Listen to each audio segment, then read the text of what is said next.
Notre relation avec l'eau varie selon l'expérience que nous avons eue par le passé. Parmi tous les éléments de la nature, l'eau semble celui qui nous trouble le plus. Pourtant, les données probantes sur les bénéfices de l'eau sur notre propre santé abondent depuis les dernières années. Quoi de mieux qu'une professionnelle du stand-up paddle pour nous parler de son amour inconditionnel pour l'eau et de ses bienfaits? Donc, Annabelle Higgins, propriétaire de Eau Fitness, école de planche à pagaie, et on fait de l'entraînement, préparation sportive.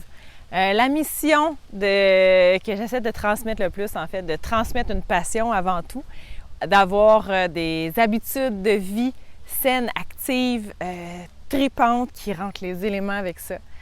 Puis transmettre les bonnes techniques, l'amour du sport, l'éventail de tout ce qui est possible aussi. Puis jouer dehors. Fait que c'est sûr que je transmets ce que moi j'aime le plus, qui est la planche à pagaie. Donc c'est le sport que j'enseigne, puis c'est une des grandes missions de Eau Fitness. Donc pourquoi l'eau? L'eau, c'est mon élément. Je pense qu'on a chacun un élément qu'on ressent à l'intérieur, là, où on se sent le plus à l'aise. Qu'est-ce qu'on a besoin aussi? L'eau, on vient de l'eau. Que ce soit justement dans le ventre de notre mère et tout, on est resté dans l'eau longtemps.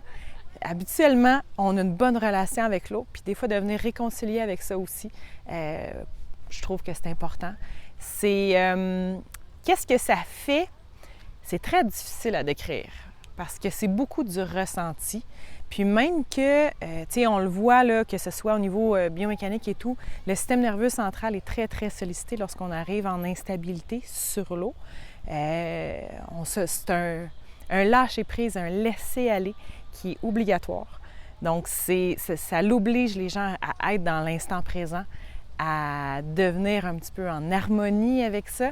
Puis, ça vient calmer quelque chose aussi en dedans qui est dur à décrire, en fait. Peut-être que j'ai pas l'expertise pour le faire, mais pour même moi, personnellement, ça fait des années que j'enseigne sur l'eau. C'est mon élément à moi. Puis, autre que de dire que ça me fait le plus grand bien, j'ai de la misère à décrire le feeling, les sentiments que ça peut me procurer. Donc, la beauté du surf, la planche à pagaie, c'est un surf, mais surdimensionné, avec une pagaie. Donc, la beauté du subsurf, la relation qu'on peut avoir avec la mer, les vagues, par exemple, c'est de connaître son élément. Avant tout, il faut apprendre à connaître la réaction de l'eau, d'observer la réaction de l'eau, de travailler avec elle. On ne gagnera jamais à vouloir travailler contre la nature. C'est super important de prendre le temps de se poser lorsqu'on arrive, de regarder les vagues, de regarder des sets, de comprendre aujourd'hui comment que la mer se comporte. Est-ce qu'elle est agitée? Est-ce qu'elle est super calme? Des fois flat, même qu'il n'y aurait même pas de vagues. Jusqu'à de l'autre côté. Donc, avant tout, il faut apprendre à se déposer, à prendre son temps, son équipement, de revenir, s'assurer que son équipement est en bon état. Par la suite, de pouvoir rentrer dans l'eau, de pouvoir se donner autant physiquement. Des fois, ça peut être rock and roll, de passer les sets en tant que tel, de passer son break, qu'on appelle. Passer sous les vagues, lorsque c'est possible. En stand-up, ça l'est moins. Mais lorsque c'est plus gros, oui, on va plonger sous les vagues, sans notre planche, évidemment.